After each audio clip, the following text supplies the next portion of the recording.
Introducing Instagram Teen Accounts, a new way to keep your teen safer as they grow, like making sure they always have their seatbelt on. All right, buckle up. Good job. New Instagram Teen Accounts, automatic protections for who can contact your teen and the content they can see. Ryan Reynolds here from Mint Mobile with a message for everyone paying big wireless way too much. Please, for the love of everything good in this world, stop. With Mint, you can get premium wireless for just $15 a month. Of course, if you enjoy overpaying, no judgments, but that's weird. Okay, one judgment. Anyway, give it a try at mintmobile.com/switch. Upfront payment of $45 for 3-month plan, equivalent to $15 per month required. Intro rate first 3 months only, then full price plan options available. Taxes and fees extra. See full terms at mintmobile.com. Fratelloni's Hardware and Garden Stores brings you Garage Logic podcast number 1109, July 11th, 2023. 106 degrees on this day in 1936. I forgot to write down the low. That was some other time. It was much colder than that. Yeah. Well, I know why I forgot to write down the low, because I became enamored with looking at a stretch of 100s that began July 6, 1936, 104. On the 7th, 101. On the 8th, 101. On the 9th, the record was established in 1976 at 99. On July 10th, 1936, 106. On the 11th, 106. On the 12th, 106. On the 13th, 105. On the 14th, 108. 14th, 108. July of 1936 was a hot one.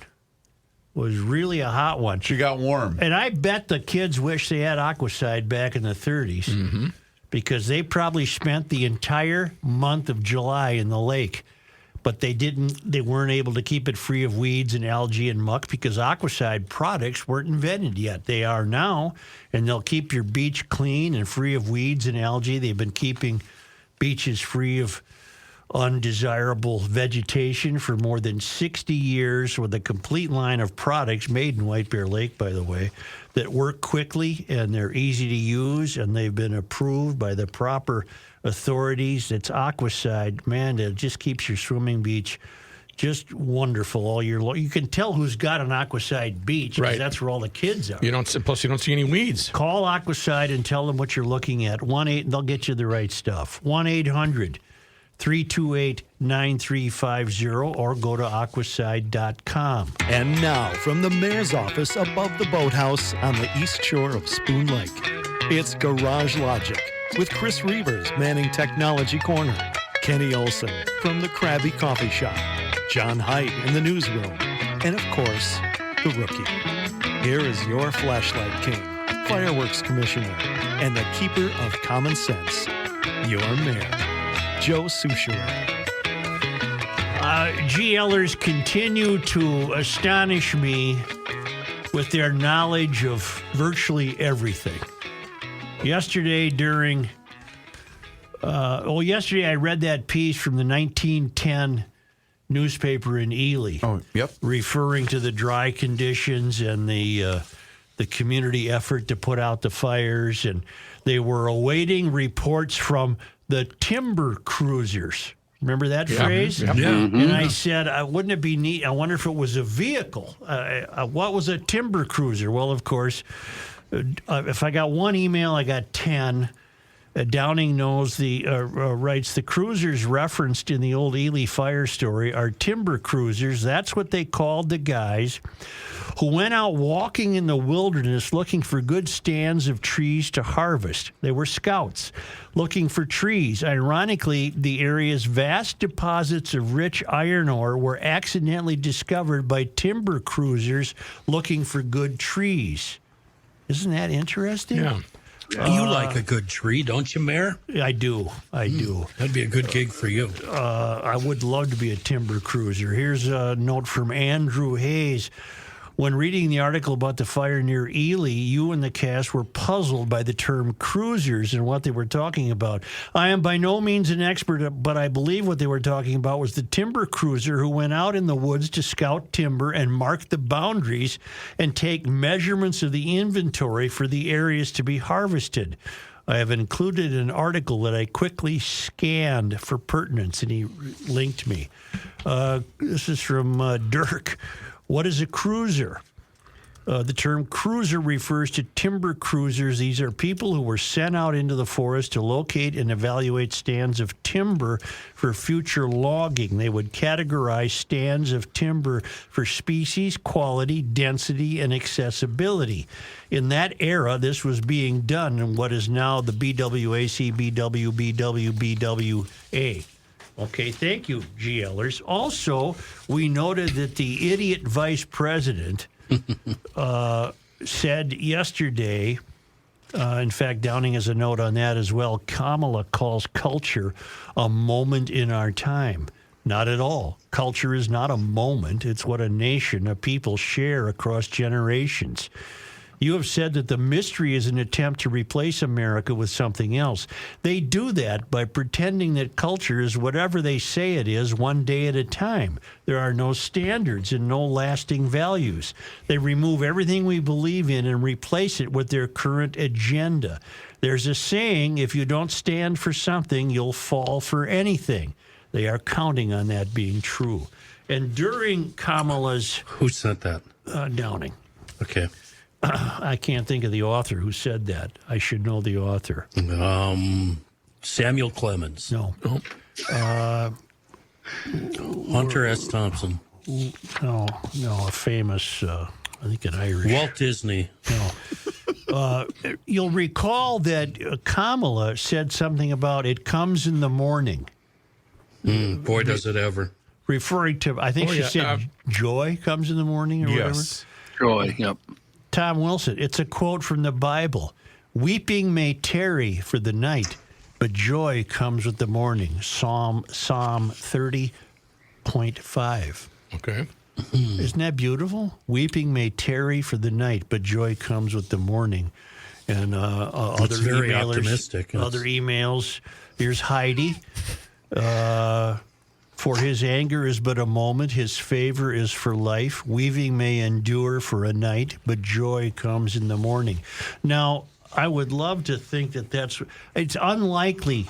It seems unlikely to me that Kamala Harris had a Bible quote at the ready. That just doesn't seem likely. That doesn't compute with me. So I'm going to discount the idea that she was offering some sort of a theological observation. Well, she doesn't write her own speeches, does she? Or does she just go up there and wing it? It sounds like that was a wings winging. it. That was a winging situation. So You would have to assume somebody taught her that. You would think so. And then I'd love to clear up everything here. I've got so much to clear up and so much to get to. But yesterday, I don't think I mentioned it on Garage Logic. I might have saved it for Monday Night Sports Talk, but I was telling Patrick, I watched enough of the U.S. Women's Open at Pebble Beach to be just gobsmacked by the coverage of it. The film we were getting of Pebble Beach was unlike anything I'd seen in all my years of watching golf at Pebble Beach. And you've seen a lot of coverage. Oh, man, it was just fantastic. And I discounted drones. But I got a note from Al Wagner, who says, Joe, loyal listener from Vermont and Tampa. I worked the 2019 Men's Open and 2023 Men's Open at Pebble Beach as a marshal. If coverage is better, it's definitely because they had a large number of drones flying over the course this year. I do not remember seeing any of them in 2019 when I worked the Open. There are many great holes away from the ocean. And we saw all that this year with drone coverage that gave you a whole new... I already knew it was beautiful. This took it to the next level. So I hope... From now on, any tournament at Pebble Beach gets covered with the full deal. Did a drone follow a ball after tee off? They could do that, and they could take you into you'd have to be a talented pilot for of that. one of those mansions that are on the course, and it was just... One of the greatest spectacles for me with drones is what they've done to racing, auto racing. Oh, sure. I bet. How they chase the cars around the track. They're right above them. It's pretty cool. I meant to ask you, did you watch the NASCAR from downtown Chicago? No, I missed that one. It was pretty interesting. There was That's the one with all the crashes, right? Yeah, there was a clip that surfaced from that race where it said, everybody was kind of bunched together in one turn, and someone said Minnesotans trying to use a zipper merge. Right, I saw that. I think I was at another race that weekend. When was that? It was 4th of July. 4th of July. Yeah, well. We were all on a commission.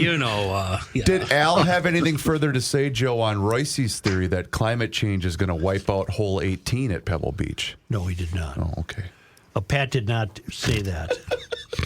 He's just worried about 18. How long is it going to last? Joe, we're losing 18. Well, it's been 1 billion years. I think we're okay. Yeah. Regarding yesterday's claim that we've seen the 3 highest temperatures in a row since, how do they account the warmest days? How do they account for 1936? Oh, I'm so glad you reminded me of that. I thought you said they started keeping track in 79. Yeah, but how come I have the weather records for 1936? Well, because you're a scientist and they're not. Okay. Well, regarding that, Bert says, I have questions about this. I'm sorry, not Bert, Ambert. I have questions about this global average temperature thing. First, how far back do the readings go? Well, the ones they used went back to 1979. More importantly, how accurate are the older readings? What data points are the averages derived from? 1 reading per continent, 2 readings per 1,000 square miles for 1 month? How are the readings standardized, and how long have these standards been in effect? And so on. I think you see where I'm going. Such a statistic is subject to so many variables, including human error, so as to be meaningless.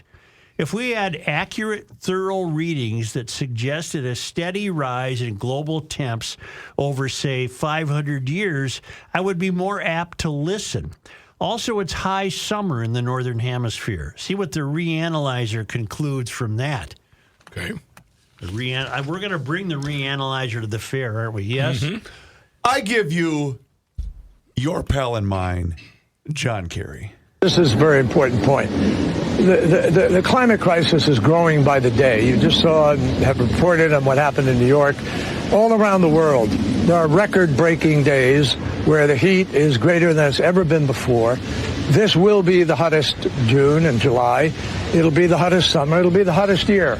And we all know that because the science is telling it to us and because Mother Earth is responding by telling us exactly what's going on.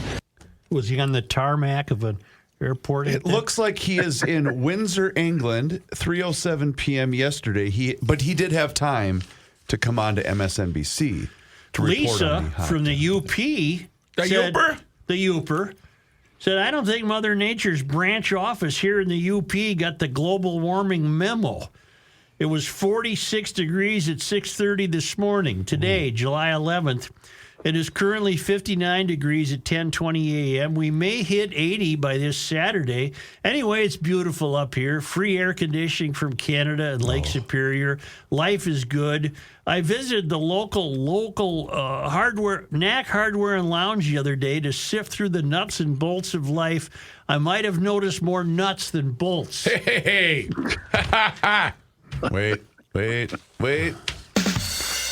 we go. And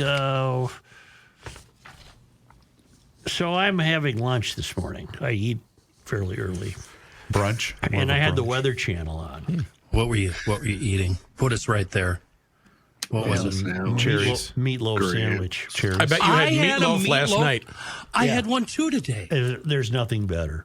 Meatloaf sandwich is pretty Did good. you heat it up or was I it do. cold? I'm a heater. Yeah, so am I. And I was told that's wrong. Little slice of government cheese on it or not? I went without cheese. I went without bread. I just cut up hunks of it and ate it. So you had a sandwich with no cheese and no bread. Dipped it in a little mayonnaise. We are the same person. It's frightening. I like the cold meatloaf the next I'm a day. hot meatloaf guy. Call me now. Give us a call. I'm a bat out of hell meatloaf guy. So I have an exercise. Nope. Yeah. No, it's not. I have an exercise for us today. I liked it. Thank you, John.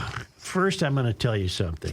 And then I want to come back with an exercise Well, this seems Speaking big of then. exercise, based on my meatloaf sandwich. speaking of exercise, Yeah. where can I get a bike? EcoFun. Okay. Well, in fact, right now at EcoFun Motorsports in Forest Lake, I was prepared to do it. You were doing something. I don't know. Well, you know what I think? I think your guy Rook here, he's known you a long time. He heard your tease yesterday and thought you might need help when you said, when we come back, we'll be back. We'll be back. Right. So he was trying to help you guide into I got that spot. safety net going right here for you. And EcoFun Motorsports in Forest Lake in Burnsville, for the first time ever, a manufacturer's authorized electric bike sale. Okay. This is the big guys telling Tim, put that stuff on sale. Buy any Bintelli or Scootstar electric bike at a regular price and get a second one of equal or lesser value at 50% off. It's a deal for me. Wow. So you go in and buy yourself the electric bike, you're getting a deal. Then you get the second one at half price. Yeah. Nice. There's pictures of them here. They look like they'd be great to take camping. Big, thick-wheeled off-road electric bikes. I was every kind. I was near a campground over the 4th of July. A lot of electric bikes. EcoFun has worked with Bintelli and Scootstar to be able to offer these high-quality electric bikes at this amazing sale price this July. Scootstar and Bintelli. And you'll get the right fit. They got a big parking lot to test drive them in Forest Lake. Kayla is Tim's daughter. She's an expert on this. You will not leave on the wrong electric bicycle. And while you're there, check out everything else. Youth recreational equipment, scooters that turn every urban errand into adventure, apparel and helmets. First time ever, manufacturer's authorized electric bike sale. Buy any Bintelli or Scootstar electric bike at the regular price and get a second one of equal or lesser value at 50% off. Nice. That's in Forest Lake on 97, just west of 35, and in Burnsville, just on that service road of life near County Road 42. EcoFunMotorsports.com. You know, the investment game can be awfully tricky, especially in these volatile times. And that's why you need the best and also somebody that you can trust. And that's why I rely on Josh Arnold. We know him as Mr. Money Talk around these parts. And he's here for you. So give him a call today for that free 48-minute, no-obligation consultation by dialing 952-925-5608. 952-925-5608. Josh has been at this a long time with a track record of success, and he's here to help you. So give him a call today. No obligation. That's right. No obligation. It's absolutely free. 952-925-5608. And tell him you heard about him here on the Garage Logic podcast. Investment services offered by Josh Arnold Investment Consultant LLC, a security investment advisor. Past performance is no guarantee of future results. All investments involve risk. All comments and opinions are Josh Arnold's and do not constitute investment advice. Chris Reavers is a paid endorser. Here's a man who spends hours in hardware stores, sifting through the nuts and bolts of life. Joe Souchere. And to reiterate what we were just talking about off the air, you do have to see your doctor in order to get Viagra, Joe. You just can't waltz into a drugstore and buy that. I didn't say anything about this, people. This is Kenny being Kenny. Speaking of guys that need to see a doctor, let's talk about Mike Schoonover. Jesus. Okay. The soul man's coming out swinging today. Mike. He's the team leader, the owner of Schoonover Body Works and Auto Care. It's been a lot of fun working with Mike. I think our relationship just ended. Schoonover Body Works and Auto Care on County E and Lexington up in Shoreview. He's the third generation owner. We usually find him in the shop, in the office, picking up, delivering vehicles, supervising the construction expansion, and dealing with us, the public. But even better than Mike is his staff. If you've had the privilege, you already know the team at Schoonover, they're going to go to bat for us. That includes dealing with our insurance company.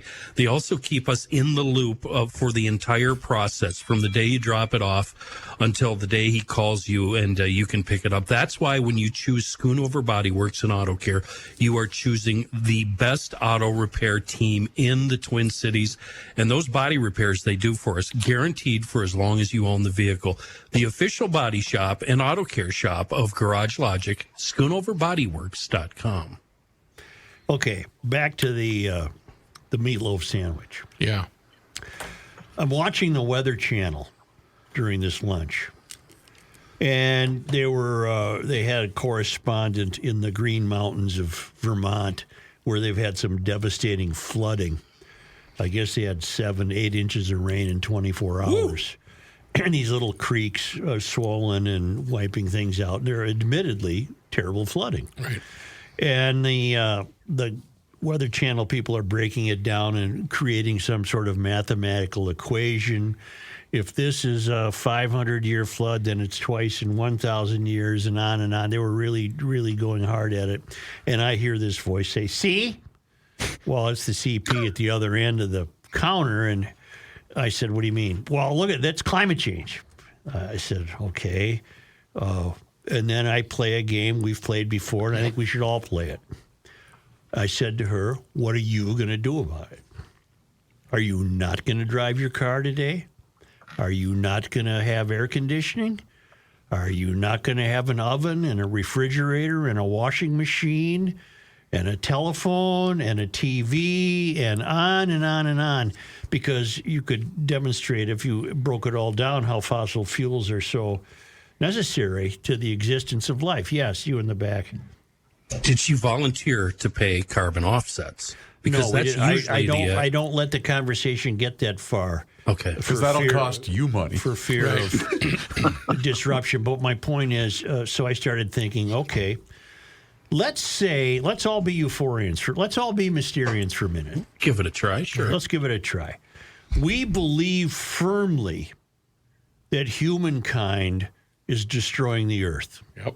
We're in John Kerry's camp to the extent where we even excuse him from flying around because we need him. He's our leader. Because he's our leader, and he's going to solve this. He's fighting for us. Champion. Okay, so if I'm truly that committed to the belief that humans are destroying the earth, then I would have had to call, assuming I still had a telephone, I would have had to call here. I'm being very serious now. If I'm committed, I would have had to call here today and talk to a superior and say, "I'm not coming in."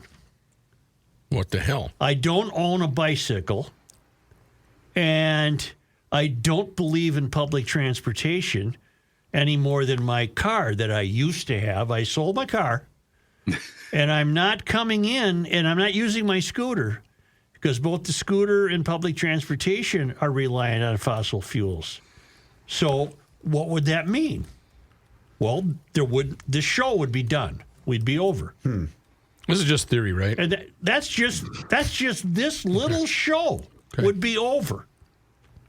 So imagine if everyone who has adopted this as their faith, this is what passes for religion in their lives, is their adherence to saving the earth. Okay. Well, then we no longer have Western civilization. We have to go full-on Dick Proenneke or Amish. Yeah, it's over. Right. You can't, there's no other way. Like these limousine liberals, like one I happen to know, that sits around and says, well, they have to do something about it. And I'll say, who's they? The government. And then I point it out. And then she'll say, oh, solar and wind. I say, okay, that's great. The technology is really, really tardy. We just had a solar farm in Kansas get destroyed by a hailstorm.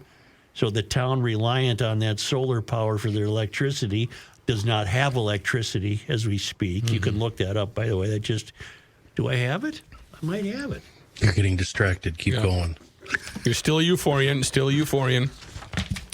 And so how could I possibly be wrong? Who's the guy that lives in the cave? The only guy we trust? Pedro Luca. Pedro Luca. We'd all have to be Pedro Luca. You'd have to live in a yurt. Or better yet, a yurt might require material. You'd have to live in a cave and not burn anything. You couldn't have a fire to burn the wild animal you just got lucky enough to wrestle to the ground. I'm beginning not to like this game. Firearm. I don't like this game. Because that would be manufactured, and that would require fossil fuels. So where do these true believers want to take us? What is the answer? Ted Kaczynski. If we all stopped driving tomorrow, do you think that would have prevented the rainstorm in the Green Mountains in Vermont? No.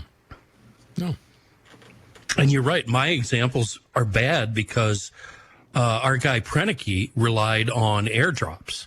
Yeah, he had an airplane fly him in stuff. The airplane used fuel. The Amish regularly get driven around in vans, and they have semis and trucks and stuff deliver stuff to them and pick stuff up from them. So I've driven through Amish country. That's a bad example also. And I see pickup trucks. Right.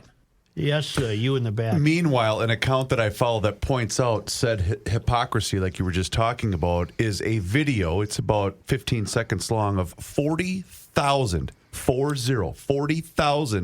child slaves in the Congo that are forced to work in cobalt mines so that we can drive electric cars. Hypocrisy at its absolute finest based on what Where'd you find that? It's an account that I follow called Amuse, but it basically points out said hypocrisies that Joe brings I've told up you, if I've told you once, I've told you 15,000 bleeping times we don't get our news from a Twitter account. GL just retweeted it. Okay. Sorry. Can we stick to the game? Okay.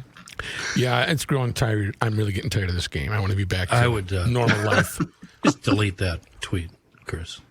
It's probably true, but I need it from a different source. Oh, you think the bleeping Washington Post is going to go out to the Congo to find this? Well, a crazy baseball player has a point there. Yeah. Yeah, you're right. They won't. You're right. They won't. Oh, so you don't think the Star Tribune's going to fly somebody to the Congo to point this out? No, I don't. Okay. I don't. All right. Well, the New York Times doesn't even have a sports department anymore. Do you think they're going to fly somebody out there? No. Okay. Okay, my point is, everybody gets my point. My point is, what can anyone do except live responsibly? But even living responsibly isn't good enough. Would be frowned upon by the true believers. Because living responsibly means I'm still going to use a car, I'm just going to drive it carefully. Well, that's not good enough because you're using a car. Everybody has their line. And Where's your line? Living responsibly, I still want to have air conditioning when it's 92 and humid. Okay, what would I be told by the true believers? Would I be given authorization to use a certain temperature setting? And that setting apparently would be better than a setting I would choose. But then who is because they know more than I do? Who's to determine that? And that's where the danger is. We're going to tell you. We will tell you what your number is. You're pushing back on something, a great experiment that's already proven that it's worked, and you're wrong. And no matter how much you fight back, it's not going to help. The great experiment, of course, masks. They didn't work. But they still forced us to wear them everywhere. Carrying a card saying you had been vaccinated, they still enforced that. And if you opposed it, you were the problem. Stay at home. These are your travel papers. If you're necessary, you can have these papers with you, and when we pull you over, we'll send you on your way. But we have no evidence that it worked. That doesn't matter. You know, you're absolutely right, Joe. I'm not debating you. But it worked. They're going to shut down your bar, shut down your restaurant, shut down your Knack hardware store. But we have no evidence that would prevent 7 inches of rain in 24 hours in the Green Mountains. Yeah, you're right. You're absolutely right. It's not going to stop them, though. They've already proved it. It works. Where's the piece I have from the Federalist? Oh, I love black helicopter stuff and conspiracies. This has got to be driving you crazy, John. Nah, I just ignore it now.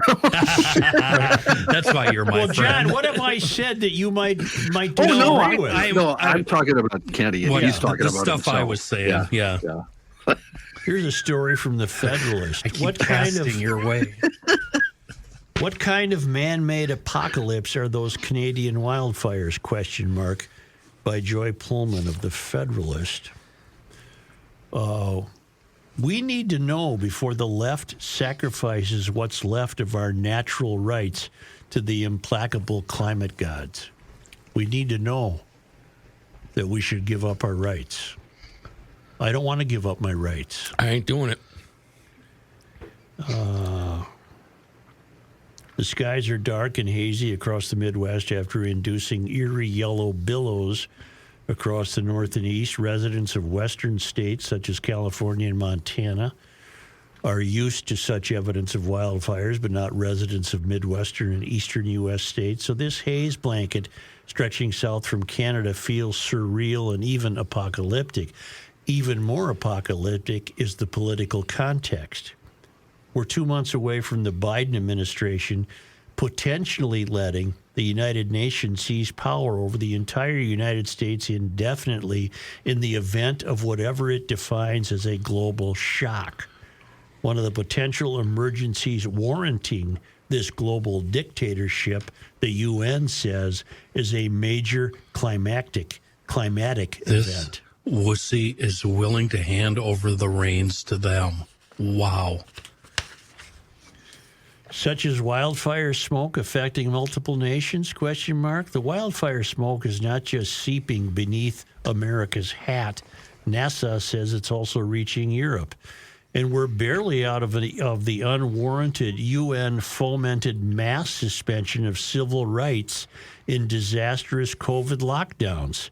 These kinds of threats are not in the least theoretical. One must also consider the historical pattern by which tyrants govern via states of emergency. Where are you getting this? This is amazing. Wow. This is good. Which a Euphorian would counter with, well, yeah, but they're a conservative thing. Right-wing propaganda. Wow. What voice was that? I love it. You were very theatrical. So I guess my playing of this game is very apropos to the material that's in front of me, and the material in front of me is suggesting that the question we will be asked. Well, actually, the answer we will be told. Mm-hmm. We won't be allowed to ask the question. No. That question being, how many sacrifices must we make in surrendering our natural rights to the climate gods? Because remember, this has nothing to do with the climate. It's dangerous. This is a means of reconfiguring the way people live. Now we have to think, for what purpose? For what purpose must we reconfigure the way people live? Who's going to decide? Who's going to decide? Because Marxism and freedom are antithetical. They can't work together. There is no such freedom with Marxism. And with Marxism, there cannot be freedom.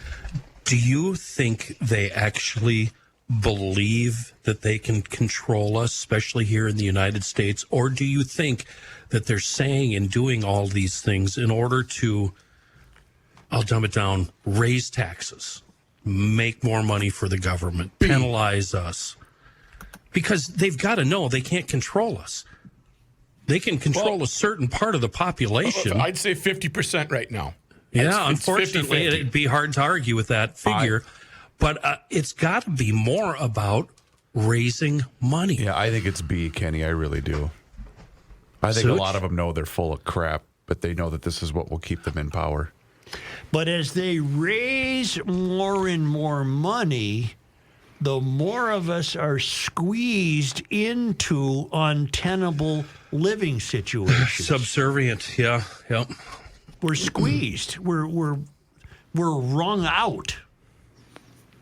Because if the goal is to raise more and more money, the tool for that is taxation. If you keep increasing the taxation, then you can't drive what you're currently driving, and you can't live where you're currently living. Correct. Yeah. All right. So you're squeezed into what? Misery shared equally. Yeah, subservient. You're a bitch of the state. Yeah. And the state benefits how? Control. That they have their DACAs? That the state now owns all the lakeshore property on Gull Lake? Because that's where the bureau chiefs will live, and the clerks and the factotums and the people that are passing for justices and governors and legislators. What? I don't know. I don't want to be this way. I'm not by nature a black helicopter guy. But what possible end game is? Play the John Kerry quote again, please. What possible end game is Kerry aiming for? You mean here? the one I played earlier? Yes. Is that the one you're looking for? The one you played today. Yeah, that's what I'm saying. Not the tried and true one. The one that we go to. The one you played today that every day is getting worse. Right here, Mr. Mayor. And this is a very important point. The climate crisis is growing by the day. You just have reported on what happened in New York. All around the world, there are record-breaking days where the heat is greater than it's ever been before. This will be the hottest June and July. It'll be the hottest summer. It'll be the hottest year. And we all know that because the science is telling it to us and because Mother Earth is responding by telling us exactly what's going on. Well, first of all, I think the science is questionable. Well, there is no science. We went through that exercise yesterday. It's the same COVID science. Okay, but it's human nature to act. So I do believe inevitably there will be action taken upon Kerry's types of words. What will that action be? And will that action stop a rainfall in Vermont? Whatever his action is, you can't beat nature. You can. So where are we going here? What, John Heidt, weigh in. What do you also agree that it's inevitable that something will be expected to be done about climate change? Yes. Yeah, I agree. You can't keep sticking a microphone in front of Kerry and have him say these same things. Eventually, action will be taken. I would not disagree with that at all. I think certainly the government will try to, depending on who's in power, of course. But yeah. But wait a minute. You have that sheet in that other room that has over 50 years of predictions that failed miserably. Right. There's enough evidence for everyone to read to say all of these climate predictions have not come true, and that's not stopping this runaway freight train of hysteria. That's basically, to generalize, coming from the left. Yeah. So that's what I'm saying. They're constantly proven wrong, but that's not stopping them. I should retract that because there are parts of the community, sorry about that, that traditionally vote Democratic. Right. That couldn't care less about the climate because they've got an everyday struggle going on called survival. And the climate isn't even on their radar, yet it's being crammed down their throats. So I have to retract what I said. Right. By the same token, though, all the polls show 60 to 70% of Americans think the climate is changing and that man's causing it. Right. But I don't think they would say start changing everything. Does that mean they're not going to take their summer vacation? No, that's what I mean. They're not saying, well, we got to change up this and change up that to do it. We just think it's changing and we're doing it. That's all I see from the polls. They're not going to change their habits because of it. When push comes to shove, when their back's up against the wall, they're going to be all talk and nobody's going to. They're just going to drop it and say, no, we're not doing that. I can't speak. I can only speak to garage logicians. Garage logicians, for the most part, probably lead responsible lives in terms of their husbanding the environment. Now, garage logicians might use a lot of fossil fuels, but they don't drive to work in a truck that's being followed by the smoke from the rings or shot in their truck. They take care of their stuff. Yeah. So they're not smoking up the environment because they're burning too much oil in their vehicle. That would be a no-no. Got it. Well, it's a waste of money. It's a waste of money. Well, there's nowhere to go with that. GLers know perfectly well that GLers by nature are natural conservationists. We're last droppers.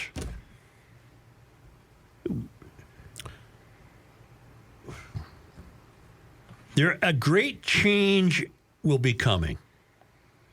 And the question that people better be ready to ask is, and better be able to react is, how much of my freedom am I going to allow myself to lose to the people who believe I must lose it to save the earth? How much freedom are you willing to lose?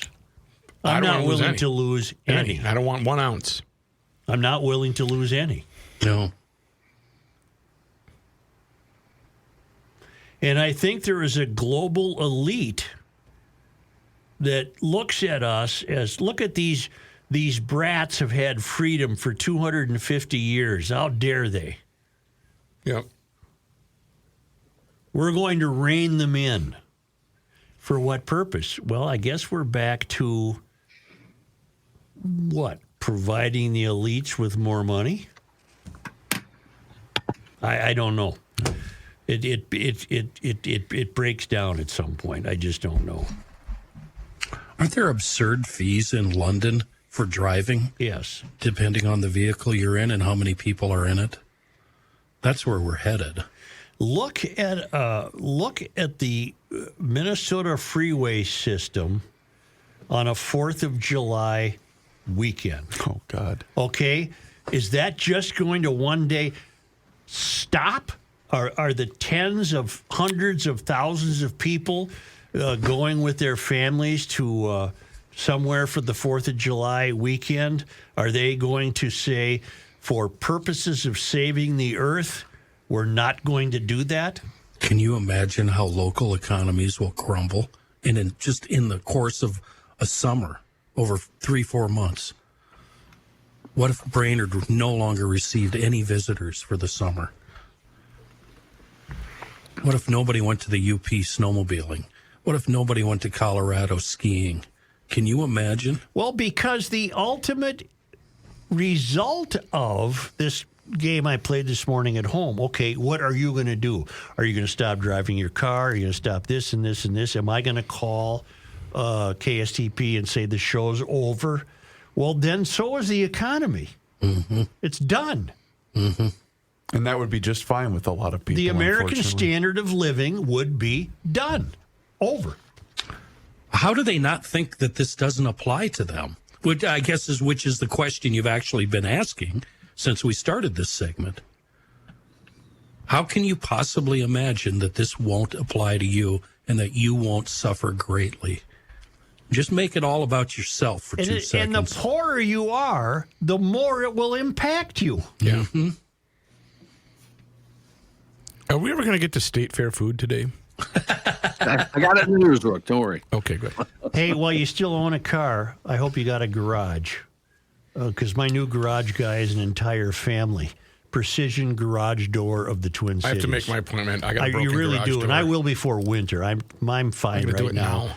But I don't want to come out there in January when it's cold. If in fact it's still cold in January, and try to lift that door myself. So I have to have help tuning that thing up. They do everything: the rollers, the springs, the opener, the garage door light that's supposed to come on when the door opens. They fix everything. They have new garage doors too. If you're trying to improve your curb appeal, really great service. They're reached. Don't underestimate. Your garage door is so important, and the fact that if it's broken or needs help, that's the worst. I would never want to do that, but they know what they're doing. They do it every day. Well, plus, Garage Logic should always have a garage door client, and this is the only one we're going to have. Let's go. I'm going to use them. This is it. I'm writing their number down. They're available 24/7. They don't charge more on weekends. They fix it correctly the first time because they know you're busy and they're busy, so they do it correctly. Get help and they serve the Metro and Western Wisconsin. Precision Garage Door of the Twin Cities, and you can find them at precisiondoormn.com.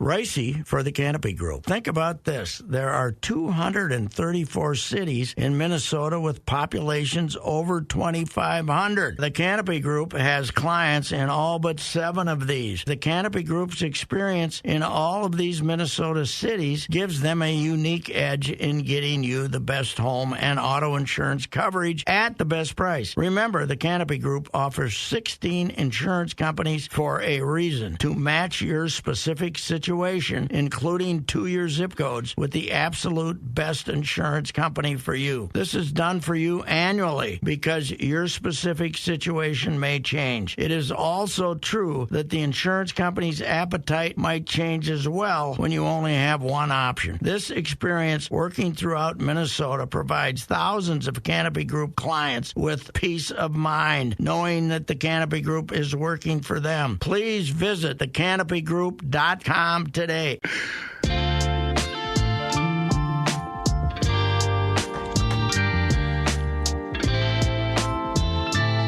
This guy wears many hats, just not indoors. Joe Souchere. You know who this sounds like? Sounds like Dylan. Sounds like Dylan Heidt. Yep. Yeah, it does. It's an original. It is. Singing starts right here. My life been so hard. Anyway, I can't make it every day.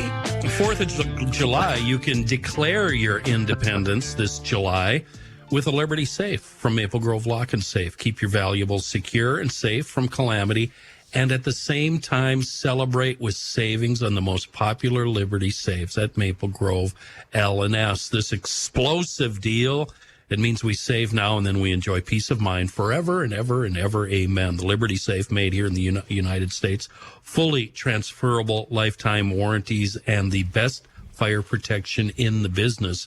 And when you swing in and talk to Rich at MGLS, you'll find professional delivery and installation readily available. All you have to do is ask.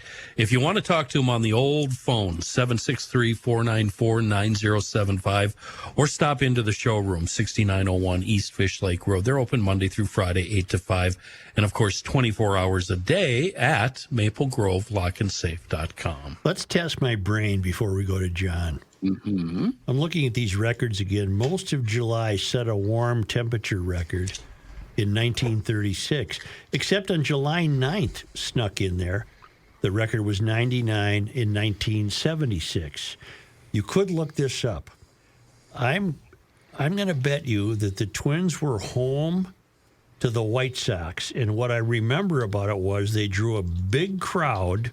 1976? Yep, and that the White Sox were going through that period where they wore shorts. Oh, yeah. Remember that? Oh. Yeah. The White Sox wore shorts, which proved to be pretty comfortable on that day because it was 99 degrees. Unless you're sliding into second. On July 9th, 1976. July 9th, 1976, the Twins were at Boston, but they did play the White Sox July 23rd. That's well, what you're I was thinking wrong of. then. Maybe you're wrong. Maybe you're. I'll give you See, that. my brain's just Does it give you a temp? It does not. I Here's bet John Heidt. Ricey would have got that one right. Yeah, here's John Heidt. I did immediately go to newspapers.com when you did the high and talked about all the hundreds. Yeah. And the headline for July 12th is hopeful. It's not. It says crop outlook is hopeful despite the heat, according to a survey of Northwest areas. Wow. Yeah. And rain was just 106 cooling degrees down. on the 12th. Yeah, the corn was July. doing fine. The grain was not doing fine, they said, but the corn was doing great. And there was rain moving in from the Dakotas as it cooled down. So there you go. Well, it didn't cool down till at least the 15th. Well, I don't have the records in front of me, but it stayed in the hundreds through the 14th of July. Okay. Yeah, that was July 12th. So You're somewhat validated because in 76, the White Sox did have the shorts. Yeah. In the uniforms, which was a very, very odd look. Yeah. In the news, the family of the woman hit and killed in a car crash over the weekend say they couldn't have dreamed of the support they're getting as they mourn the loss of the mother of two. Family of John and Emily Girding, a husband and wife with a 2- and 6-year-old, confirm it was their van that was crashed into Saturday night in Robbinsdale. Despite efforts to save her life, Emily was pronounced dead at the hospital. The 20-year-old who hit the van was in a Tesla that was first seen to be speeding on 42nd Avenue near Highway 100. Robbinsdale police say lights and sirens were turned on by an officer that caught up to the car to try and pull them over, but the driver then took off. At that point, the officer disengaged from a chase. Police say the driver of the Tesla was going as fast as 90 miles an hour as it crossed over 36th Avenue and on Orchard Avenue and crashed into the Girdings van. The surviving driver, identified in search warrants as 20-year-old Quentin Leon Hudson of Minneapolis, taken to the hospital for treatment of non-critical injuries. He's being held on suspicion of criminal vehicular operation. A second warrant filed yesterday by police said the officers seized $4,000 in cash from Hudson and numerous items often associated with identity fraud, multiple bank checks, credit cards, cell phones, and fraudulent identification cards with Hudson's photo. The car was not stolen, according to police. Its owner, Henry Horace of St. Paul, told the Star Tribune he was letting a friend use the car for a while. Horace said his friend told him that, quote, she was sleeping, she had the key, and he just took it. I didn't even know she was allowing other people to drive the car. It's another Derek Thompson case. You can make the presumption that this guy's got a criminal record. And there again, no one is safe from the liberal policies that keep letting these guys back out on the street, because that could have been your family at that intersection. Yep. Were the 2 kids in the car? I can't remember. 2 kids were not in the car. The father was injured. He had some critical injuries, taken to the hospital. He should be well. He should survive. It could have been any one of us. Right. Mm-hmm. Oh, just like those poor just like 5 the souls. 5 gals that died. Yep. Mm-hmm. What you just tweeted, Reavers, is pretty good. Thank you, Kenny. Read that. What are you doing on the tweet during the show? Read it. This you're going to love this. It's from a guy named Dr. Eli David. Oh, you're talking about that one. Yes. Go ahead, Reavers. Hang on one second. Dr. Eli David. A Spanish minister flies on a private jet to attend a climate conference. She then drives on a motorcade, and 100 meters before the venue, she gets off and takes a bicycle as her 2 security cars follow her. Right there. Of course. Right there. Yeah. Yep. You know where Kenny found that? I don't. Twitter? You can go bleep Twitter. Twitter.com. I am Twitter. Yep. They're losing a lot of folks here from what I read this morning. 100 million on Threads. I'm not signing up for Threads. I'm not doing that. Why would I need to? Hold on, John. You know I love you. I'm pushing back on that, what you just said, though. Go ahead, sure. Just because someone's signing up for Threads, that doesn't necessarily mean they're abandoning the other social media platform. All the analytics, I can read it to you if you'd like. Do it. Multiple internet traffic analysts reported noticeable declines in Twitter usage in the past few days. The results underscore the risk Meta poses to Twitter's business, raises questions about how or if Twitter can stem its losses. So I didn't make it up. Does this seem like we're caught in the urinating match between 2 very, very wealthy people? Yeah, Well, this is of course, Zuckerberg and Musk. Of course. We're going to have a Johnson measuring contest. Yes. Yes. That was Musk's tweet. In fact, did Zuckerberg. Musk propose such a thing? Lay That it he out on wants the a Johnson table, huh? measuring contest? Yeah, he tweeted that. Yes. Just show him a thimble, Musk. That's all you need. A Minnesota state representative from St. Cloud was arrested on suspicion of driving while intoxicated, according to an incident report from the state patrol. Representative Daniel Wolgamott of St. Cloud was arrested Friday evening. Wolgamott's a Democrat, represents District 14B, which includes St. Cloud, as well as parts of Stearns, Benton, and Sherburne counties. The report says a state trooper was looking for a Lincoln MKX after getting reports of a man drinking in a liquor store parking lot just after 6 p.m. Who hasn't done that? The report says the trooper saw the Lincoln heading east on Highway 23 and saw it was missing its front license plate. The registration was expired, and it appeared to be weaving within the lane. The trooper then made a traffic stop near milepost 261 in Arthur Township, observed signs of alcohol impairment. Wolgamott was then booked into jail on suspicion of fourth-degree DWI and provided a fluid sample when a warrant was obtained by law enforcement. He had been named Legislator of the Year by the Minnesota Police Association last month. And he was still celebrating, huh? After authoring the COVID-19 workers' compensation presumption bill. He's the second legislator with a drunken driving incident this year. Republican Matt Grissel of Clearbrook was cited in February. He recently agreed to plead guilty to the fourth-degree charge. Is what he did in Golden Valley a year ago, or a couple of years ago, noteworthy? I didn't put it in the story. I did read it. Evidently, he crashed his car in the winter and into a yard or something, locked the doors, got the hell out of there. They never did find him, or they weren't able to search the car, so they ended up mailing him a citation. Yeah, about leaving your car in an area you shouldn't or whatever. A misdemeanor. That doesn't that sound like something we did when we were, 18, 19 years old? Let's just get the hell out of here. We might have. I mean, I don't know, Kenny. Maybe you did. Right. I didn't. Of course. Says the guy who watches octopus videos. Random octopus videos. I haven't seen it. I ain't seen it yet. You haven't seen them? Seen it. No. I ain't You ain't seen all them legs they have? I haven't seen it yet. Governor Walz did have the illegal authority to mandate face masks when he declared a public health emergency in the early days of the COVID pandemic, according to the Minnesota Court of Appeals. In their ruling yesterday, they said after Walz declared a peacetime emergency and mandated masking in most indoor spaces, the Upper Midwest Law Center sued, challenging the mask requirement as unconstitutional. Walz lifted the mandate in May 2021, at which point the Court of Appeals declared the case moot. But the Minnesota Supreme Court in February sent the case back to the appeals court to settle the key legal question behind the case, whether the Minnesota Emergency Management Act of 1996 authorized the governor to declare a peacetime emergency during a public health emergency such as the pandemic. The appeals court rejected as unreasonable the plaintiff's assertions that the coronavirus most likely originated from a laboratory leak, so that the resulting pandemic did not occur naturally and therefore was not an act of nature. The appeals court used similar legal reasoning earlier this year when it rejected arguments by a woman who had been convicted of operating a wine bar and restaurant in Albert Lee in violation of the governor's pandemic orders. There are still people wearing masks. Yeah, I see people all the time. I see you. Yeah. Well, that's fine. Just don't mandate it. Right. Just don't tell me I have to wear one. Right. Couldn't care less what you do. The State Theater, built in 1937 in downtown Hutchinson, is up for sale. The theater includes 3 movie screens, 4 luxury apartments that can be rented out, along with some retail space. They're asking $1 million for it.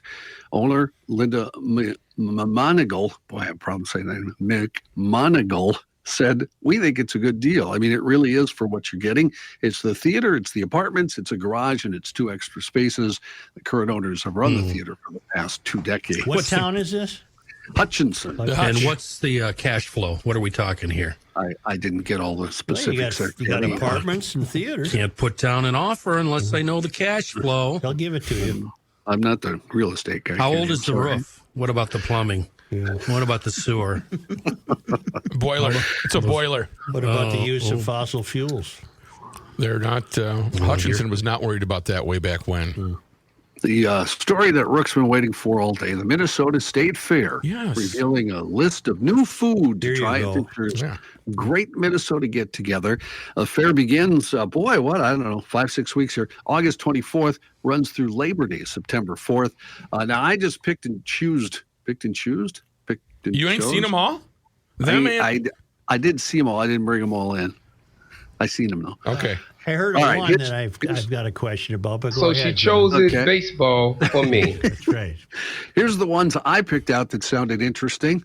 bacon wrapped waffle dog at Nordic Waffles. I could do that. Bacon wrapped waffle dog. So there's a dog in the waffle, and the thing is wrapped in bacon. Grilled bacon wrapped Kramarchuk hot dog served on a Nordic waffle with cheddar cheese, pickle slices, and a crispy onions with dribbled burger sauce. Matthew, how come you can't come up with something like that? You know, That's a lot going on there, though. No, I thought it would be more of a breakfast item. You're a food, I would dare say, almost a professional. Thank you, Ken. But you're just a pretender unless you can come up with something for the state fair. Seriously. Onions, bacon wrapped onion rings. Remember that? That'd be good. Lulu's Public House cheesecake curds. John's doing the news. Oh, man. I'm sorry. Yeah. I did have that, but that's okay. Brooke can do it. How about speaking of cheese curds, as long as we're there, cheese curd stuffed pizza pretzel at Green Mill. Oh, I could do that. That sounds pretty good. That sounds really good, but This is one I'm not going for. This is at Shanghai Henry's. Yeah. Crispy lutefisk steam bun. No. That was my next one. You're right, Brooke. Oh, I'm Can sorry, I John. still walk? No big deal. Where are you getting these? On your phone? One of our moles sent this over today and said, here's the, I wonder how much this will be on Garage Logic. I just want to be reassured that I can walk 10 feet over to that taco stand next to us at the fair and buy 3 very disappointing tacos and then bitch about it for the next 2 days. Can I still do that? You know what else I can guarantee? The price will be up another $1 this year on Good. the street. That's even better. Even Every better. year. What We else got to do you be up have, to John? $10 by now. I got the Holy Ham Loaf Breakfast Sandwich at Hamlin Church Dining Hall. I just like the name of that one. That sounds safe. Holy Ham Loaf. Yeah. Dill pickle. No. This is a no for me. What? Wait, what? Dickle pickle? Yeah. The dickle pickle, but you have to know the secret handshake to get in. Is there an upside down pineapple in front of the stand or a flamingo? Dill pickle cheese curd taco at Richie's Cheese Curd Tacos. What's wrong with people? Crunchy Balboa at the Herbivorous Butcher. Deep fried tortilla with vegan roast beef. I don't know what vegan roast beef You is. haven't hit the one yet that I had a question about. Okay, let me see what it might John's doing the news, Rook. Go, John. I just have 2 more. Rook, you keep looking. You'll find Joe's, I'm sure. Irish butter ice cream over brown sugar cinnamon toast. That's right next to us at the Blue Moon Dining Theater. Let's all get diabetes. Right next to us? Yeah. Blue Moon's right down the aisle there. Past Channel 5. Oh. And the last one I picked was pickle fries, because that just sounds good at Mike's Hamburgers. What is that thing that Royce always walks up to the Gizmo? Gizmo. And what does he come back with? It's something that's amazing. The Gizmo. Yeah, the Gizmo. Oh, it's called the Gizmo. And you buy it from Gizmos. You buy it. The one food I had a question about was... What? You didn't answer me. What's his name, guys? Huh? Loaded lobster fries at Cafe Caribe. Yeah. How do you get lobster inside a fry? Lobster in garlic and herb butter, served on a bed of French fries, sprinkled with Old Bay seasoning, topped with bacon, drizzled with homemade chipotle mayo, and garnished with green onion and a lemon wedge. The presentation, it looks good, but I'm just wondering about how long has that lobster been out of the ocean? Lobster walking around, it's 110 degrees. You have to be dedicated. Yeah. Kenny, Really the answer to your question is it's Italian sausage with cheese on top of it. It's in a bun. Where's it at? Where you buy it? Who do you buy it from? Who's the guy? It's a guy's name. Tony Lettieri. Tino Lettieri, sorry. So it's called Tino's. Yes.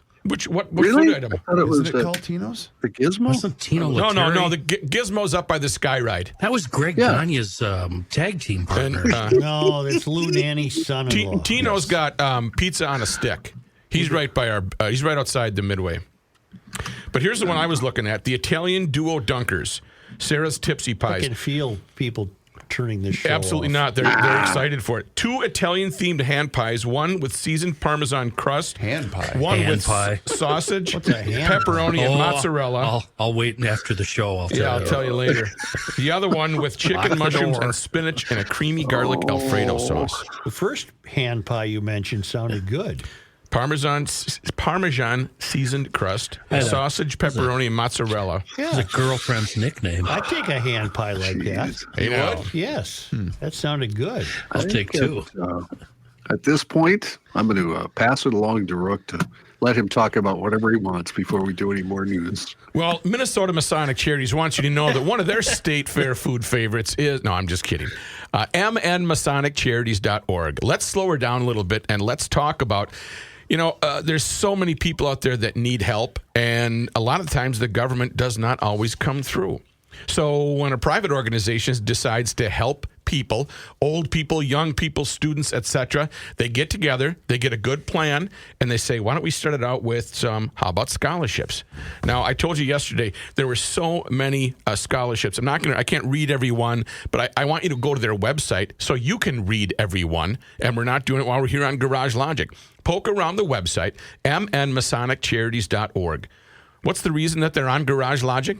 Well, they realize that everybody thinks they're a secret organization. They're not. Everything's out in the open, especially through their website. They want you to learn about them so that you'll get involved. You might nominate someone for one of the scholarships, or you might have someone that is a candidate in your own family. Whatever the case may be, check them out online. Poke around their website. News and events, scholarships, the Masonic Historical Buildings, podcasts. They got a great podcast going. Minnesota Masonic Charities is online at mnmasoniccharities.org. Poke around the website today, and if you end up calling them or getting in touch with them, let them know that you heard it on the Garage Logic podcast. From high atop the boathouse on the east shore of Spoon Lake, we're celebrating 30 years of Garage Logic. Thanks in part to North American Banking Company. You want to take the phone outside when we come back from the break so we can hear you dive off the diving board? Well, I can't take the blur line out. Can't take the blur line. I can give you a big belly flop, sure. I'd love to hear that. The $2,500 dip. Want to hear the $2,500 dive? All right, I'll call Rook on the other You line. call back. We now return to the Royce estate. Are you there? Sir. Now, are you holding the phone? I'm holding the phone, but I'm going to set it on the diving board. All right. Well, when you bounce on the board, though, you'll lose the phone. No, I'll dive off the cement next to the diving board. Oh, okay. Splash the phone. A lot of guys, of course, would set the phone on the cement and go off the diving board. Yes, that's a possibility, too. I'll do it that way, Joe. Well, whatever you are comfortable with, this is a $2,500 belly flop. Here we go. All right. Here we go.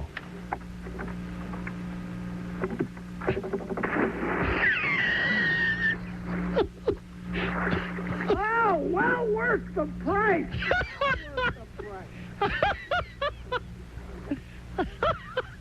Oh, my goodness. Just a minute now. He's now frolicking. He's doing that little back float where the toes are out of the water, and he's paddling. He's paddling over to the side. He's actually swimming. Right. Pat. Yes. How well worth it. It sounded great. Well, my goodness. Just think, I could have this down to $750 a swim before the summer.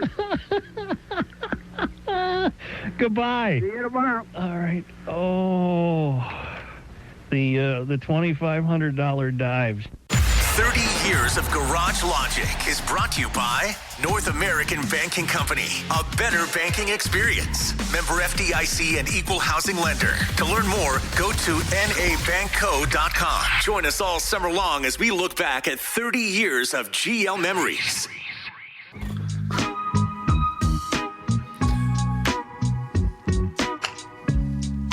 Truth, justice, and the suture.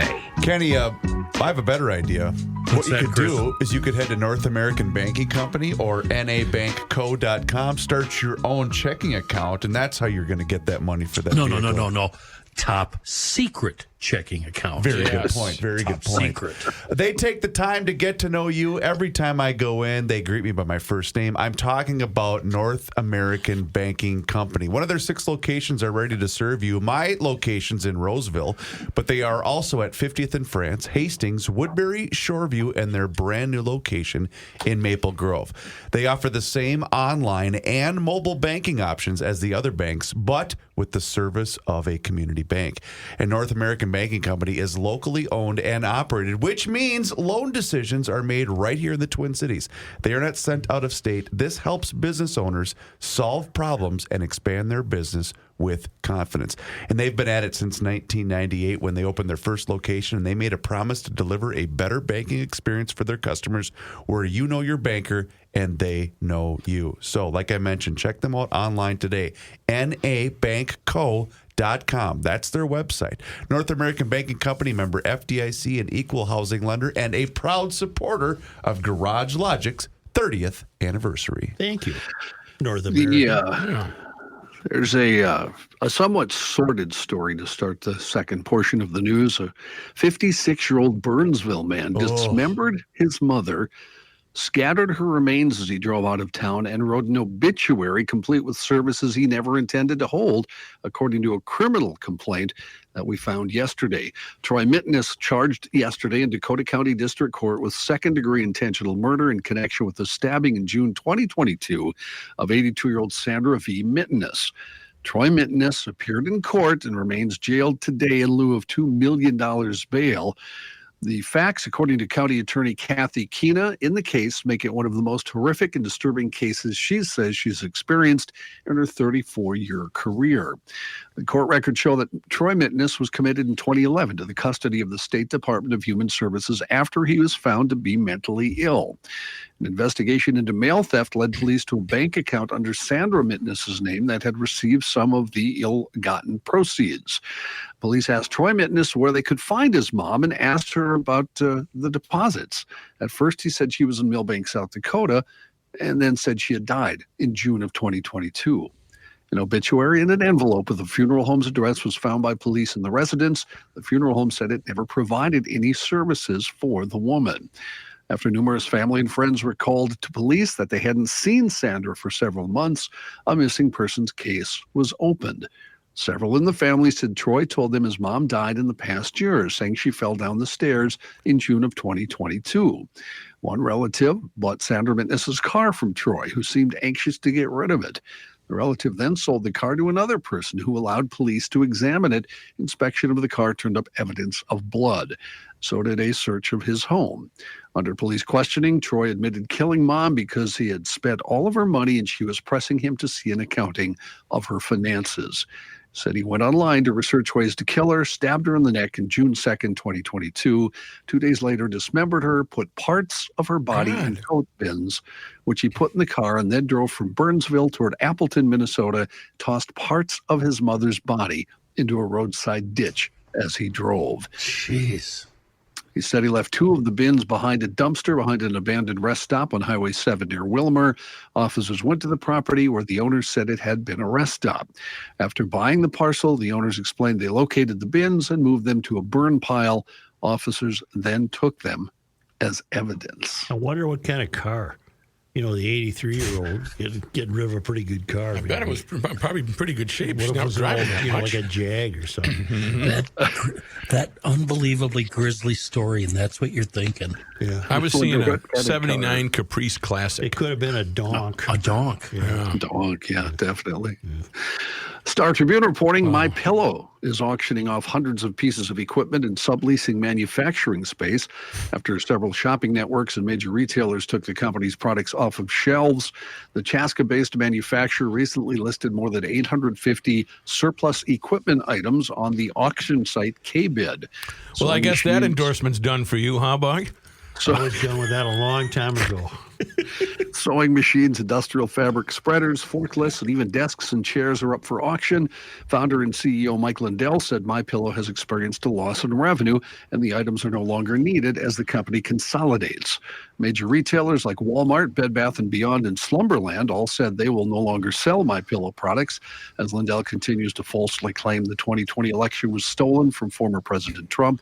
The auction does not appear related to the $1.3 billion defamation lawsuit targeting both Lindell and MyPillow, which is still ongoing in federal court. In that one, Dominion Voting Systems alleges Lindell defamed the company as part of his campaign to paint the 2020 presidential election as rigged. This guy had it all, and he tied his wagon to Trump. You know what he didn't have?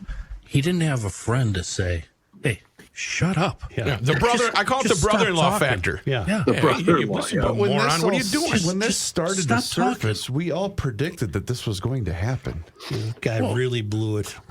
All you have to do is shut up. He's got 1,500 employees. John, do you have it in your news, the pronouncement from the Archbishop of the Anglican Church in the UK? I do not. No. I believe his I do name not. is Stephen Cottrell.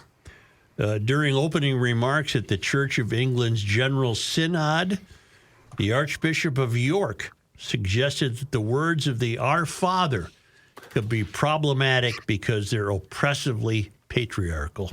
Oh, wow. Now, which leads me to wonder, what's wrong with being a father? We can't have fathers anymore? Currently. This guy can go bleep himself. I don't believe these phony archbishops of York anyway, but he's opened up a can of worms there. Yeah. Where's the world needs bleep you? Yep. So he wants it to be our anything or any. Our, I'm sure it's like that our Lord, our fruitcake God, Lutheran thing we read the other day. The creed? The creed, yeah. Hey, Reeves. Yes, sir. Groin kick this piece of. Oh, my. You almost said a bad word. Anglican Archbishop Stephen Cottrell. We can't say father. What's wrong with being a father? Nothing's wrong with being a father. Deserves this. Color him father, color him love. Who did that song, John? The Winstons. The Winstons. 1969, maybe. Great tune. Wonderful song. Yeah. A lot going on in this story. Las Vegas Metropolitan Police Department police report recounts an incident that started with a fight at one Las Vegas strip casino, ended up at a different casino with a man standing on top of a card game table, completely nude and exposing himself to onlookers. Party. He must have lost in strip poker. At about 11:22 on Sunday, officers from the Las Vegas Metropolitan Police Department got a report of a fight near the Bird Bar at the Flamingo Las Vegas Hotel and Casino. When police got there, they said the fight had ended and only one person remained at the scene. Witnesses told investigators that a man had been attacked by a person, later identified as Brian Danilchuk of West Babylon, New York. Video from the scene showed Danilchuk engaging in an unprovoked attack and on top of another person who had only one leg, according to the police. Wow, it's sounding weird. It's like Monty Python here. After being pulled off the person, Danilchuk ran to the hotel, according to a police report. Security officers at the hotel told police they had seen Danilchuk remove his clothing. Security officers tried to detain him, but he ran away through the casino, yelling and fully naked. In Harrah's police reports, they indicate Danilchuk ran completely naked through the Link Hotel to Harrah's, where he climbed atop a poker table, flaunted, shall we say, his stuff to anybody who passed by while gyrating. Poker table. Good one, Chris. Danilchuk then changed his position to expose, let's say, his rear end to keep it. Where are all the pit bosses here? Well, security was able to get him. If you see the video, Was there was a video of a brawl of gals too? I saw that. Was yes. that in Vegas? Yes. That was in Vegas. You know what I took away from that? Don't go to Vegas. Well, not only that, but girls don't wear. Well, how am I trying to say this? I don't wear many clothes. A lot of these gals don't wear drawers underneath. That's a thing, Joe. They're very skimpy that's undergarments. a real deal. Yeah, I endorse. All of this is on these gals, it didn't. This is an advertisement for Vegas. I guess Who it among is, us can say you haven't ended up naked on top of a poker table? Come on. No, I have Not done that, that. not a few that I, times. not that I remember. I didn't know I could don't drive a bus. Say earlier, I mentioned there was a solar farm that went out in Nebraska. Yeah. Well, I can verify that. It was in Scottsbluff. It was called the Community Solar Panel, a 4.4 megawatt solar field comprised of 14,000 solar panels. It's not currently operating and will remain offline until repairs are completed. The Nebraska Public Power District confirmed it's a state-owned public utility, and it was wiped out by a hailstorm. So, okay. Just thought I'd add. There we go. Nature wins again, huh? That's right. I did see that story, Joe, and they said they thought, quote, that the solar panels were hail resistant. Yeah. Apparently they were incorrect. Not if Well, the that's an hail expensive mistake. stones were as big as cricket balls, Oh my gosh. then they would be right. solar resistant. How big could they Or be? not solar resistant, hail resistant. Hail resistant. Yeah. So, well, wrap her up for us, A John. solar-resistant solar plant would be a bad investment. That's right. Let's. I'm going to bring a story in from yesterday. We didn't talk about it yesterday, although you guys may have on. I didn't hear sports talk. Maybe you did. The seismic shift in the print and sports world.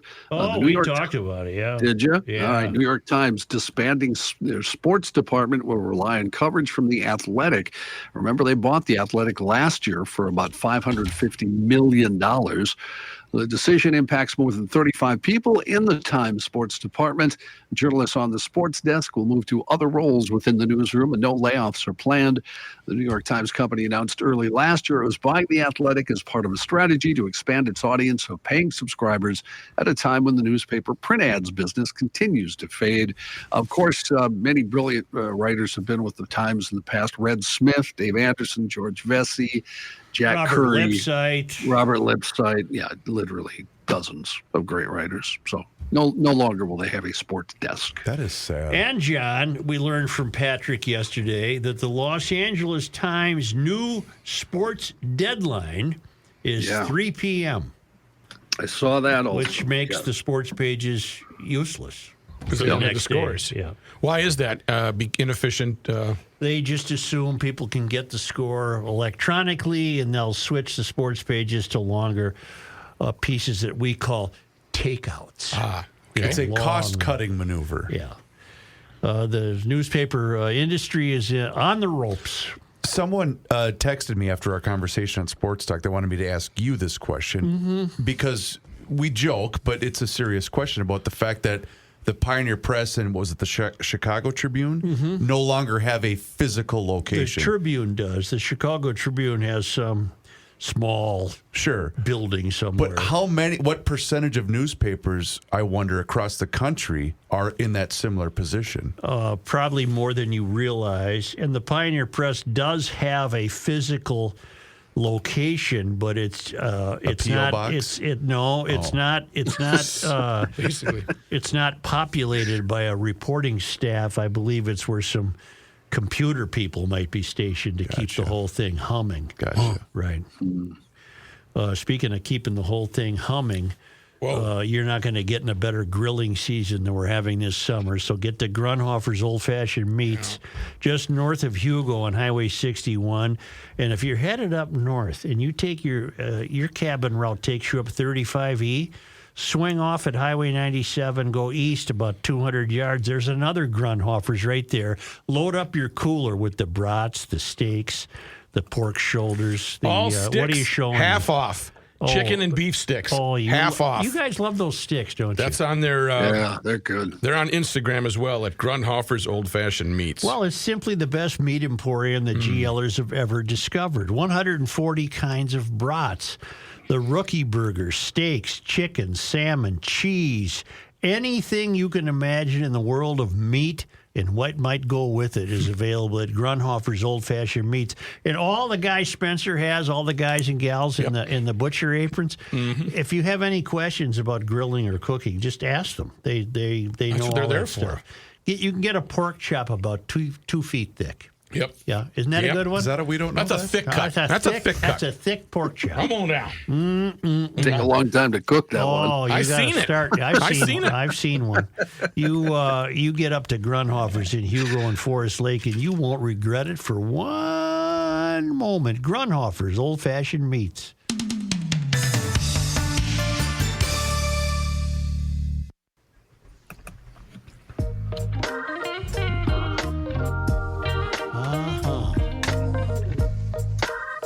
Joe Souchere, the keeper of common sense. More of the latest Triumph models still arriving at the most exciting showroom in the region, that being Moon Motorsports. Drop in. They're in Monticello. Check out the Triumph Street Treat. Okay, here we go. Say it again. Triumph Street Triple It's a 766 Moto 2 edition and the Triumph Rocket 3R Chrome edition. They also have the complete lineup of the latest generation of Triumph Tiger adventure motorcycles, including the 850 Sport in both graphite and Baja Orange. The Triumph lineup, as you might have guessed, vast and varied, and you can see them all at moonmotorsports.com. If you're into the ATVs, oh boy, Moon just received a whole truckload of our favorite Polaris Sportsman units. Polaris, of course, makes the finest lineup of ATVs and side-by-sides. You can check out all the exciting models at the Monticello location today. We're talking Moon Motorsports here, just off of 94, south side of 94, about 25 minutes west of the Twin Cities, and on the web, moonmotorsports.com. Only because they come to us all the way from Fernandina in the Villages, Florida, from the Traveling Lyman's. Only one thing happened. That's it? On this day in Minnesota history. Well, today is July 11th, so what was it? The death of a fellow whose name would also make a great band name. Amherst Willoughby came up in a previous This Day in History, and I think that'd be a great band name. Who's playing tonight? Amherst Willoughby. Yeah, we got to go see them. This name also would make a great band name. They playing at the Sock Hop? On this day in 1999, Duluth's state representative Willard Munger died. Willard Munger. I think Willard Munger be a great band name. He has served for over 40 years in the Minnesota House and was known as an advocate for environmental protection. And in the history of this state, this godforsaken state, that's the only thing that's ever been noted for this day in history. The death of Willard Munger. Huh. A battle of the bands featuring Willard Munger versus Amherst Willoughby. Mm-hmm. I'm going to start keeping track of band names that we invent named for people. Okay. The Willard Munger State Isn't there Trail. a bridge up there or something? The State Trail is a system Baseball of field, recreational trails between Hinckley and Duluth. Amherst Willoughby. Amherst Willoughby and Willard Munger. Wilbur Munger. All right. We got two. There's also a hotel. The Munger? The Willard Munger? The Willard Munger Inn. Yeah. Before you say goodbye, I tried desperately, Jester, to get this in because he wanted me to play this for you to see if the mayor's head would explode. We played some audio of the gift that keeps on giving, Kamala Harris, and I know you have given me permission that it may come on the show if it's apropos. Right. Since it wasn't, I'll play it towards the end of the show. This is your vice president discussing the issue of transportation. Transportation. And I again want to thank the Secretary for your work. This issue of transportation is fundamentally about just making sure that people have the ability to get where they need to go. It's that basic. Wow. If that isn't condescension. Pretty simple. One heartbeat away. Yeah. Thank you, jailer. Okay.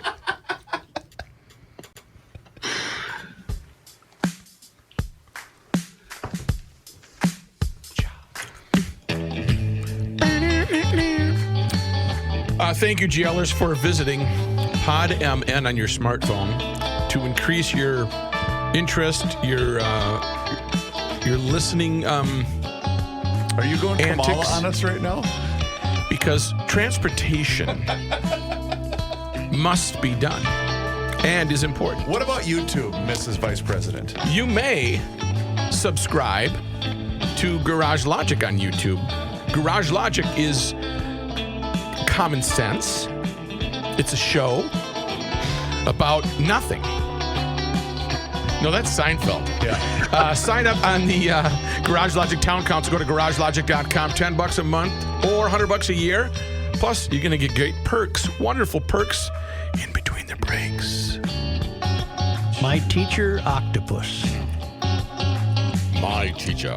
It is that time once again where we pick up that phone and we make that call to our guy. Mr. Money Talk Josh Arnold is with us once again here in Garage Logic, and now is the time for you to do the same. So do not delay. Pick up the phone and do what I did. Dial 952-925-5608. That number once again is 952-925-5608. You call that number, you get Josh, and you will always get straight talk. You will never get sugar-coated advice, and Josh is on the line with us once again here in Garage Logic. And Josh, I want to know personally, I guess, what's going on with Apple? It's down off of its high. Chris, while you're not a client of mine, I have had several calls in the last few days about Apple stock pulling back just a little bit from the recent high. Apple had hit a big number a week ago when it crossed over the $3 trillion mark in terms of market capitalization. And when it hit the $3 trillion